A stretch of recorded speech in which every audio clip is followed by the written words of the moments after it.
Let's bring in a special guest. Senator Ted Cruz, the Republican senator from Texas, is joining us now. Let's talk about what's going on. Senator Cruz, thanks very much for joining us. Got a big smile on your face. You should have a big smile on your face. The Republicans have done incredibly well. You're now going to be in the majority in the United States Senate. Quickly, will you support Mitch McConnell as your leader in the United States Senate? Well, that'll be a decision for the conference to make, and that'll be decided next week. But I'll tell you, tonight was a terrific night for Republicans.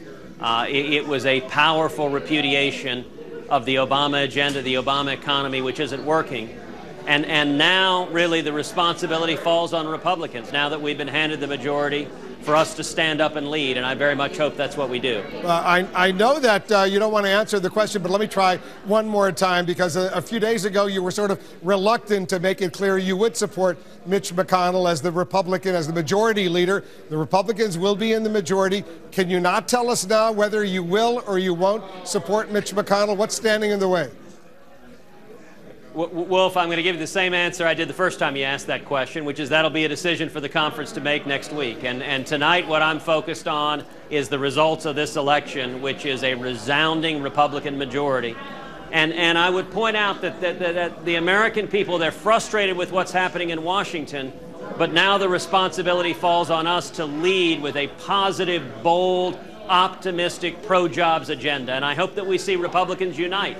Every Republican unite in the Senate and stand together and deliver on the promises that we've been making on the campaign trail. I think a lot of voters are skeptical of politicians in both parties, and I very much hope that my party can validate and earn the trust that's been placed in us, and that we can stand up, listen to the people, and come together for positive pro-growth economic legislation. You see an opportunity to now work with the President of the United States in this final 2 years and get some compromises on some of these key issues that are so important to the American people?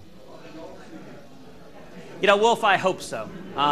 It seems to me economic growth should be a bipartisan objective. It should be the #1 objective of everyone. It's certainly the #1 objective of the 26 million Texans I represent.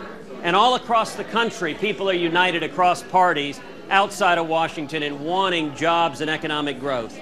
So if the president is willing to work with us, we as Republicans are willing to work with him on tax reform, simplifying the tax code, reducing the burdens, on regulatory reform, simplifying regulations, reducing the burdens on job creators, on protecting constitutional rights like free speech, like religious liberty. If the president is willing to work together, we're willing to work with him. But at the same time, that doesn't mean Republicans should run away from what we campaigned on. You know, the two biggest issues in this election nationwide, Wolf, were #1, stopping the train wreck that is Obamacare, and #2, stopping the president from illegally granting amnesty. You might be able to pass the legislation in the House and the Senate. You'll be in the majority, but he's got that veto pen, as you well know. He's going to be able to veto that kind of legislation, and you don't necessarily have a 2/3 override. Right.